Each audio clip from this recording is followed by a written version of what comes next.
So here we are, kind of the end of our journey, and not so much our journey, but the end of this specific journey and this specific case study.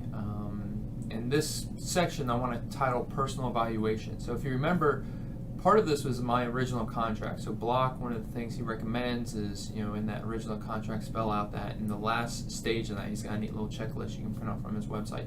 But that list, the last part of it was this idea of evaluation. And so I want to kind of just go through and look at myself in light of this, and I haven't received the evaluations yet back from the church, so it'll be kind of interesting to look at those when those come in. I wanted to give them time to kind of go through and process the change themselves and see if it stuck. I mean, if I sent it a week after I was there, I think you get higher reviews than a year after, and there's no change, or they're in the same place they were. So anyhow, building trust. When we look at that, I think I did a pretty good job of building trust. Presented myself well, I think. Sometimes I think we all have the tendency to kind of over-present ourselves as far as I'm an expert in this and I know everything I'm talking about.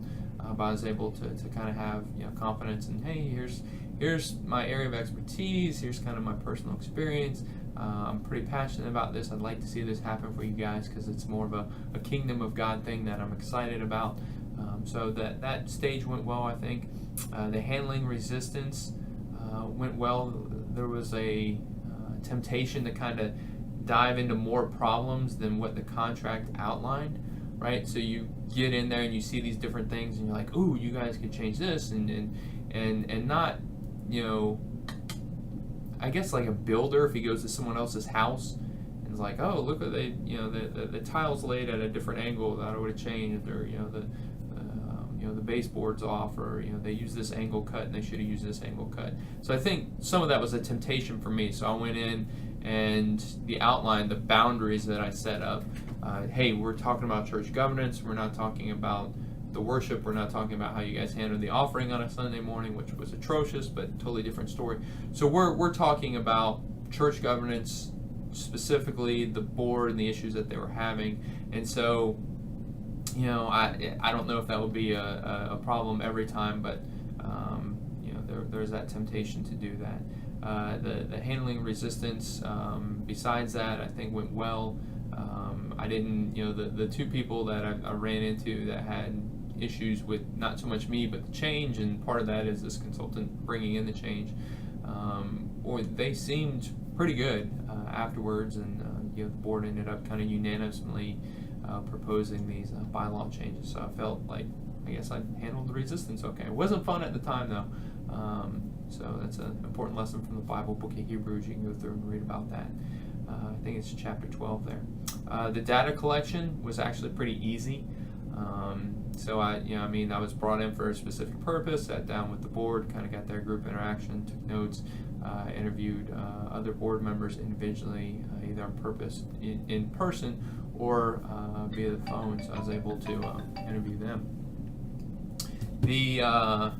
Hopefully it's another call for consulting. What else? Designing intervention. One of the things kind of going through and looking back on it, reflecting on it, I may have been too prescriptive. Like I wanted them to see the changes, but I wanted them I wanted to give them the best available options. So I didn't say, well, here's your buffet of 400 different options that churches your size have used or whatever.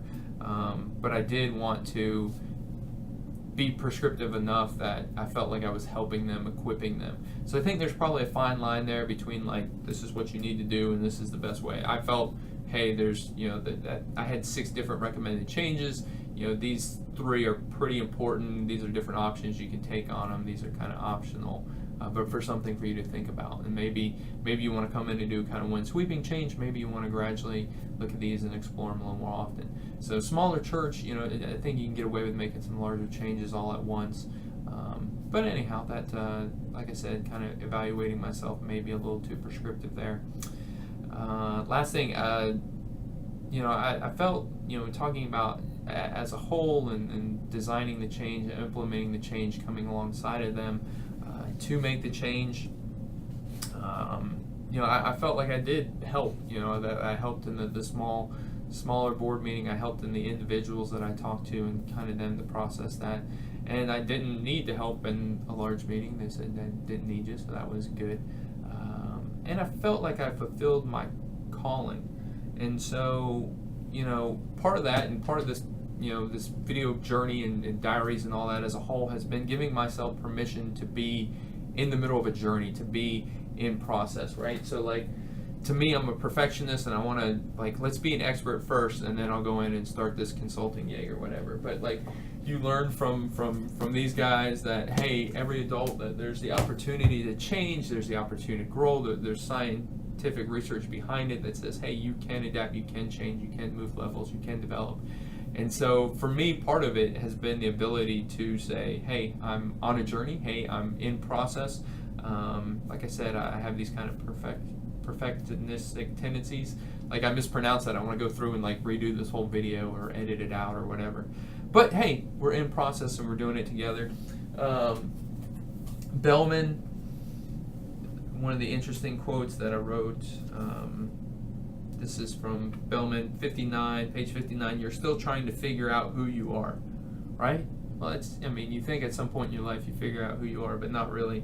And I put a little kind of smiley face and then wrote down, good to live with this, right?